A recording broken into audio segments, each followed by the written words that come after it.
레위기 24장은 크게 두 파트로 두 단락으로 나누어 볼 수 있습니다. 1절로부터 9절까지를 첫 번째 단락으로 볼 수 있고요. 그리고 10절에서부터 마지막 23절까지를 두 번째 단락으로 볼 수가 있습니다. 첫 번째 단락이 시작될 때 지금 계속 우리 레위기를 살펴보면서 반복해서 이야기했던 그 새로운 단락이 시작되는 시그널이 등장하죠.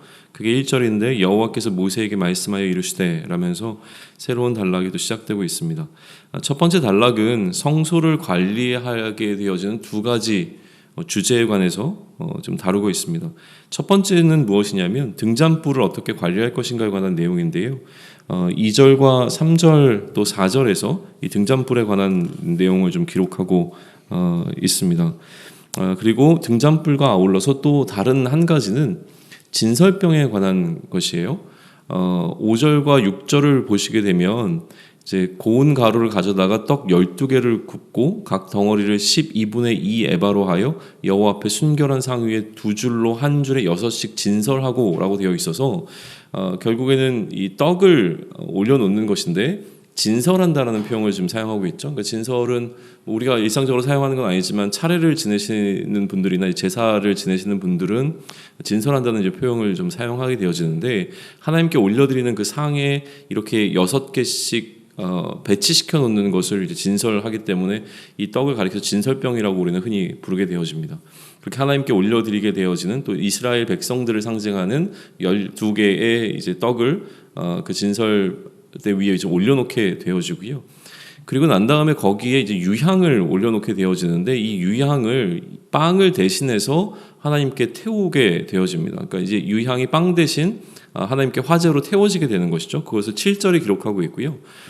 그리고 이것은 아까 앞서 얘기했던 이 등잔불은 우리가 이전에 살펴보았지만 하루에 2차례씩 관리를 했었거든요. 그러니까 매일 반복되는 어떤 일을 이야기한다면 이 진설병 같은 경우에는 매 안식일마다 이 떡을 새롭게 하라고 좀 이야기를 하세요. 그게 8절의 기록이거든요. 그러다 보니까 이제 안식일마다 행해지는 일이었다라고 하는 거예요. 등잔불은 매일 관리하고 그리고 이 진설병은 일주일에 한 번씩 관리가 되는 것이죠. 그리고 이 떡 대신에 향을 하나님께 화제로 드렸고 이 남겨진 떡은 이 화제에서 제사장에게 돌려드리는 몫으로 주어집니다. 그래서 이 떡은 이제 아론과 그의 자손들이 먹게 되어지는 몫이 되어집니다. 그 내용을 이제 기록하고 있는 게 첫 번째 단락의 내용이었습니다. 그리고 이제 두 번째 단락이 시작되어지는데 두 번째 단락이 시작되어지는 시그널은 13절에서 등장을 합니다.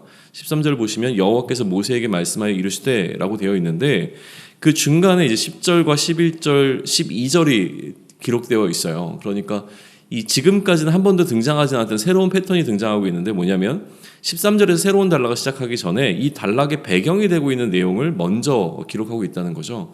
10절로부터 12절까지는 13절로부터 이제 끝절까지 진행되게 되는 그 내용에 대한 어떤 기본 배경 사건을 기록해 주고 있습니다. 그 내용을 한번 보실까요? 10절부터인데요. 이스라엘 자손 중에서 그의 어머니가 이스라엘 여인이요 그의 아버지는 애굽 사람인 어떤 사람이 요즘 말로 하면 이제 다문화 가정이 되는 거죠. 사람이 나가서 한 이스라엘 사람과 진영 중에서 싸우다가 그 이스라엘 여인의 아들이 여호와의 이름을 모독하여 저주함으로 무리가 끌고 모세에게로 가니라. 그의 어머니의 이름은 슬로미시요 단지파 디브리의 딸이었더라. 그들이 그를 가두고 여호와의 명령을 기다리더니라고 하는 이 13절부터 이제 얘기가 진행돼야 되는 어떤 것의 배경 설명을 이렇게 합니다. 결국은 무엇이냐면 그 아버지와 어머니, 그러니까 아버지가 이스라엘 사람이 아니었던 한 사람이 여호와의 이름을 모독하고 저주했다라고 하는 거예요.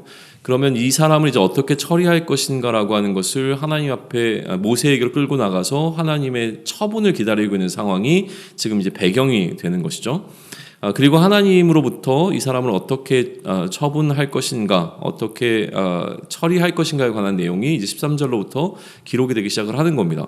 그래서 구체적으로 14절에서 하나님께서는 어떻게 말씀하시냐면 진영 밖으로 끌고 나가서 들은 모든 사람이 그들의 손을 그의 머리에 얹게 하고, 그러니까 하나님을 모독하는 이야기를 들었던 모든 사람들이 모독한 사람 머리에 손을 얹게 되어집니다.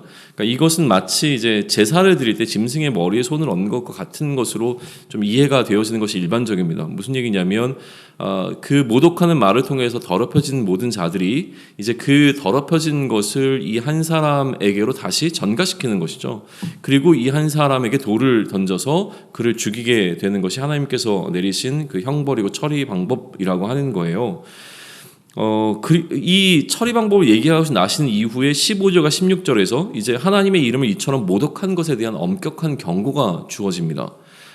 그래서 누구든지 하나님을 저주하면 그 죄를 담당해야 할 것이고 그가 반드시 죽임을 당하게 될 것이다 라고 하는 이야기를 하는데, 그리고 연이어서 붙게 되는 것이 그가 이제 이스라엘 백성이든지 거류민이든지 아니면 이제 누구든지 간에 여호와의 이름을 모독한 자나 그런 방식으로 죽여라라고 하는 이야기를 하고 있죠.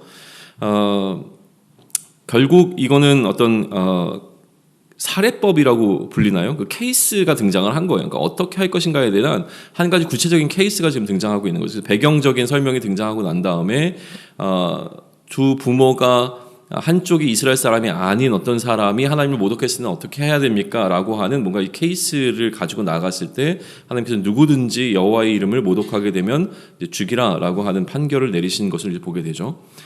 그리고 이제 우리가 주목해서 봐야 될 것은 무엇이냐면 이 판결 뒤에 이어지게 되어지는 17절로부터 22절까지의 내용이에요.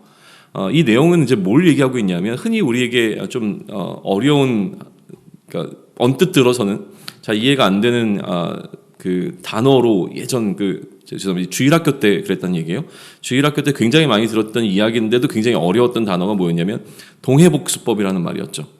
매번 들을 때마다 듣고 나서 잊어버렸던 말이었는데 나중에 그 뜻을 이제 알게 되었습니다. 그러니까 동해복수법이라고 부르게 되고 동태복수법이라고 부르기도 하고 혹은 동해보복법이라고 부르기도 하죠. 결국 무슨 얘기냐면 똑같은 방식으로 이제 복수한다, 그러니까 보상한다는 거예요. 내가 해를 입은 것과 동일한 방식으로 이제 해를 입히는 것을 통해서 내가 받은 해에 대해서 그것을 이제 보상받게 되어진다라고 하는 표현인데, 그 내용이 이제 17절로부터 22절까지 등장을 하고 있는 거예요.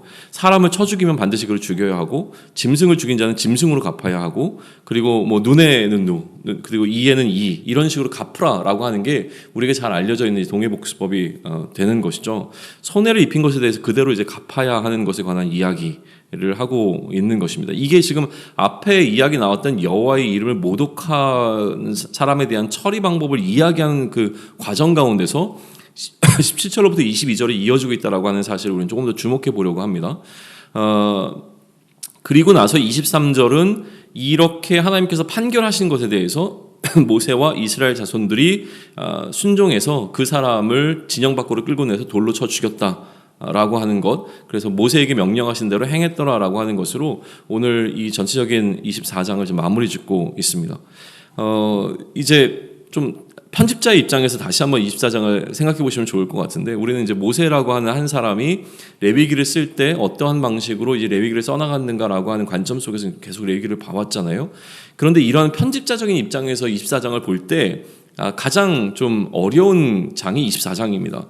왜냐하면 흐름이 이렇게 흐름대로 이어져 가는 것이 아니라 중간에 갑자기 이처럼 여호와의 이름을 모독했던 한 사람에 관한 이야기가 툭 튀어나온 것처럼 느껴지거든요. 그러니까 어제 본문은 뭐였습니까? 절기에 관한 내용이었고, 오늘은 이제 성소를 어떻게 관리하느냐의 이야기로 이제 넘어갔어요.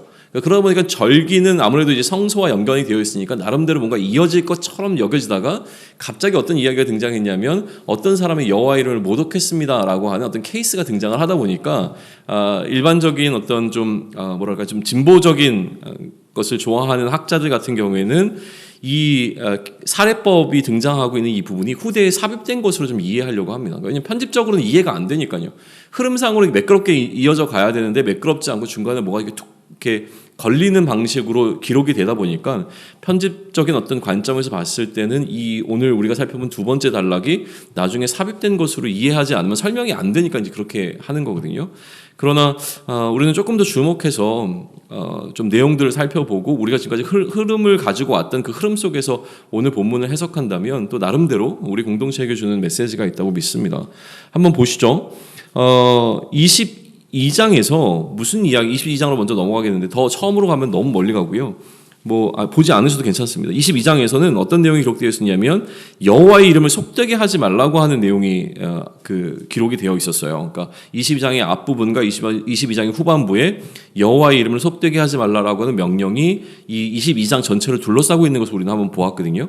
그리고 중간에 들어있는 내용이 뭐였냐면 재물을 먹는 문제라든가 결혼하는 문제라든가 화목제에 참여하는 방법이라든가 이런 것들이 이 여호와의 성호를 그러니까 더럽히지 말라라고 하는 명령 중간에 들어있었던 내용들이었어요. 그래서 우리가 어떻게 우리가 22장을 이해했었냐면 재물을 먹거나 아니면은 제사장들이 제사장의 직분을 감당하거나 아니면 이스라엘 백성들이 화목제라고 하는 것은 유일하게 백성들과 하나님이 함께, 그러니까 백성들과 제사장이 다 함께 이 식탁 공동체를 이루어서 식사를 하게 되는 것이거든요. 그러니까 어떤 하나님을 위한다라고 하는 명분을 가지고서 무슨 일을 행하는 것에 있어서 그 명분을 가지고 그러니까 제사를 집례하기도 하고 명분을 가지고 제사장이 되기도 하고 또 어떤 명분을 가지고 하나님 앞에 예배 드리면서 어떤 잔치를 벌이기도 하고 이런 것들이 이루어지지만 그 안에 이제 어떤 것이 담겨 있냐면 인간적인 욕망이 좀 담겨 있다라고 하는 사실에 대해서 우리는 좀 경고하는 메시지로 받았었죠. 그러니까 무슨 얘기냐면 하나님의 이름을 속되게 한다라고 하는 것은 무엇이냐면 겉으로는 하나님의 사역을 한다라고 하면서 그 이면 속에 우리의 욕망을 거기다 투영시키게 되면 그것이 여호와의 이름을 속되게 하는 것이다라고 하는 방식으로 22장을 이해를 했었습니다. 그리고 난 다음에 23장에서는 무슨 이야기가 진행됐냐면 절기였는데 이것은 결국 1년에 한 번씩 해야 하는 반복적으로 해야 되는 일에 관한 이야기죠. 그리고 24장 전반부에는 무슨 내용이 있었습니까? 매일 해야 되는 일 그리고 매주 해야 되는 일이라고 하는 반복적으로 해야 되는 어떤 행위들에 관한 기록이 23장과 24장 전반부에 기록된 내용이라고 하는 거예요. 그리고 이것을 우리는 어떻게 이해하려고 했었냐면 예배라고 하는 하나님께서 성막을 그 이스라엘 진 가운데 세우시고 난 다음에 성막을 중심으로 하는 예배 공동체가 세워지고 이 예배라고 하는 어떤 행위가 그들의 일상 속에 어떻게 파고 들어가서 그들의 일상을 이끌어내는가라고 하는 것에 관한 것을 좀 살펴보았던 것이죠. 거기에 관련된 하나님의 명령들이 좀 주어지고 있는 겁니다. 절기를 지켜야 된다. 그리고 성회로 모여야 된다. 또 안식일을 바탕으로 해서 일하지 말아야 된다. 이런 내용들이 이제 거기 기록된 것을 우리는 보았던 거예요. 자, 그리고 난 다음에 이제 24장 후반부에는 무슨 내용이 등장하냐면 여호와의 이름을 모독한 자에 관한 처리가 등장을 합니다. 그러니까 사례가 등장을 하는 거예요. 다시요. 22장에는 무슨 내용이 기록되어 있습니까? 여호와의 이름을 더럽히지 마라, 속되게 하지 말라라고 하는 이야기가 등장을 했었어요. 중간에 그 다음에 우리가 어떻게 예배를 드릴 것인가에 관한 명령들이 존재를 했고요. 또 오늘 24장 후반부에는 실제로 여호와의 이름을 모독하게 한 자에 대한 처리에 관한 내용이 기록되어져 있죠. 그러면 22장부터 24장까지의 내용은 기본적으로는 여호와의 이름을 모독하는 것이라고 하는 것이 이 전체의 내용을 둘러싸고 있는 형태를 띠게 되어집니다. 그러면 여호와의 이름을 속되게 하는 것에 관한 내용 안에 들어있는 이 23장과 24장 전반부에 관한 내용도 우리가 그러한 방식으로 이해해 본다면 이 여호와의 명령들을 다시 한번 살펴보시면 이 명령 뒤에는 꼭 무슨 내용이 붙냐면 나는 너희의 하나님 여호와라라고 하는 것이 붙습니다. 그리고 이전에도 우리가 한번 이것을 그 방식으로 이야기한 적이 있었는데요. 이렇게 하나님이 이스라엘 백성들에게 명령하시고 이 명령을 준행해야 되는 근거는 무엇이냐면 하나님이 여호와시기 때문이라고 하는 것이 명백한 근거가 되어진다는 거예요. 다시 얘기하면 이 모든 명령들은 하나님의 성품과 하나님의 속성에 근거하여서 이스라엘 백성들에게 주어진 것이라는 것이죠. 하나님이 거룩하니 너희도 거룩해야 하는 이유가 바로 하나님을 닮은 이스라엘 백성들을 만들기 위하여서 이스라엘 백성들에게 그러한 명령을 주셨다는 것이죠. 살해하지 말라라고 하는 것은 하나님이 우리를 살해하지 않을 것에 대한 어떤 약속으로도 볼 수 있다라고 하는 것으로 우리는 이것을 이제 이해해 봤던 거예요. 그러면 모든 명령이 하나님이라고 하는 하나님의 여호와라고 하는 하나님의 이름과 연결되어져 있다면 그러면 이 명령을 거부한다는 것은 결국 하나님의 이름을 모독하는 것과 연결되어질 수 있다고 하는 것을 우리는 살펴볼 수 있습니다. 그래서 22장과 24장 후반부가 여호와의 이름을 속되게 하는 것에 관한 이야기를 하고 있지만 23장과 24장 전반부의 내용도 결국 이 명령들을 거부하는 것은 하나님의 이름을 속되게 하는 것, 다시 얘기하면 하나님을 모독하는 행위가 된다라고 하는 차원에서 우리는 이해해 볼 수 있죠. 그리고 여호와를 모독하게 되면 반드시 죽이라라고 하는 하나님의 판결이 오늘 내려졌습니다. 그러니까 굉장히 강력한 법인 거예요. 자, 그리고 난 다음이 중요합니다. 그리고 난 다음에 이어지는 내용은 무엇이냐면 동해복수법이에요. 그러니까 여호와를 모독하면 반드시 죽이라고 하는 이야기 다음에 동해복수법이 등장하고 있다는 거예요. 이에는 이, 눈에는 눈이라고 하는 이 동해복수법이 연달아 지금 이어지고 있는데, 그러면 이거를 이제 어떻게 이해해 볼 수 있는가라고 하는 질문을 던질 때 저는 이렇게 제안을 좀 드리는 거예요. 죽음은 죽음으로 갚아야 될 것을 이야기하는 것으로 동해복수법은 시작이 되어집니다. 자, 그런데 그 앞에는 무슨 내용이 있었습니까? 여호와를 모독하면 반드시 죽이라고 이야기를 했어요. 자, 죽음은 죽음으로 갚아야 하는데 여호와를 모독한 자는 죽이라고 했습니다. 그러면 우리는 이건 어떻게 이해할 수 있겠는가라고 하는 것이죠. 하나님의 이름을 모독하는 것은 결국 단순히 하나님의 이름을 모독하는 것이 아니라 그 모독한 자를 죽인다라고 하는 것을 동해복수법의 관점에서 보게 된다면 하나님의 이름을 모독하는 것은 하나님을 죽이는 행위와 동일한 무게를 갖고 있다라고 하는 것이죠. 그러니 하나님의 이름을 모독한 자는 죽여야 한다라고 하는 이 동해복수법이 그러한 방식으로 적용해 볼 수 있다면 우리는 여기서 뭔가 하나님이 주시는 메시지를 받을 수 있을 거라고 생각을 합니다. 하나님의 성품에 근거한 명령들이라고 이야기를 했습니다. 이 명령을 순종하지 않는 것은 결국 하나님을 무시하는 것이고 하나님을 모독하는 것이고 여호와의 이름을 속되게 하는 것이라고 이야기를 했죠. 그러나 이것은 단순한 무시나 하나님의 명령에 대한 거부가 아니라 이것이 결국은 하나님을 살해하는 것과 같은 무게감이 있다라고 하는 사실을 우리는 이해해야 되는 것이죠. 단순히 나는 그냥 내가 하고 싶은 것을 했을 뿐입니다. 하나님의 명령을 거부하려고 했던 것이 아니라 내가 하고 싶은 나의 욕망을 따랐을 뿐이지만, 그렇게 하나님의 명령을 따르지 아니하고 내 욕망을 따르는 것의 무게가 어떤 무게감이냐면 결국 하나님을 살해하는 것과 동일한 무게감으로 하나님께는 전달되기 때문에, 그래서 그렇게 명령을 지키지 않은 자를 죽이라고 이제 말씀하시는 하나님의 판결이 내려지는 것에 대한 묵상을 우리가 좀 할 필요가 있다라고 하는 말씀을 드리는 겁니다. 그리스도인들은 그런데 여기서 멈추지 않죠. 그리스도인들에게 동해복수법에 대한 것은 더 깊은 이해를 요구를 합니다. 왜 그러냐면 그렇게 하나님의 명령을 거부하고 하나님의 이름을 더럽힌 우리들에게, 모든 죄인들에게 주어지는 동해복수법은 우리에게도 동일한 죽음이 임하는 것입니다.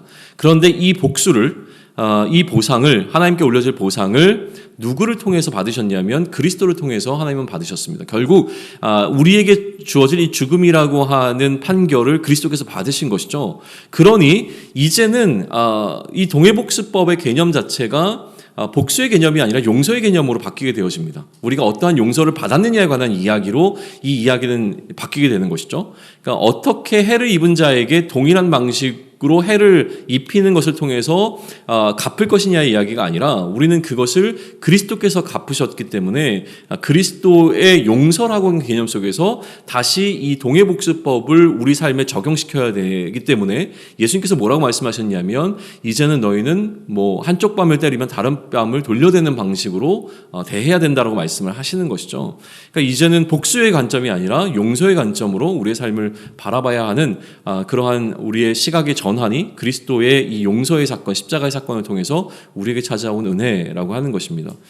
자, 하나님의 명령, 다시 얘기하면 하나님의 말씀, 또 다시 얘기하면 하나님의 질서를 대하는 우리의 태도에 관해서 우리가 생각해 볼 수 있는 장이 레위기 24장이라고 생각을 합니다.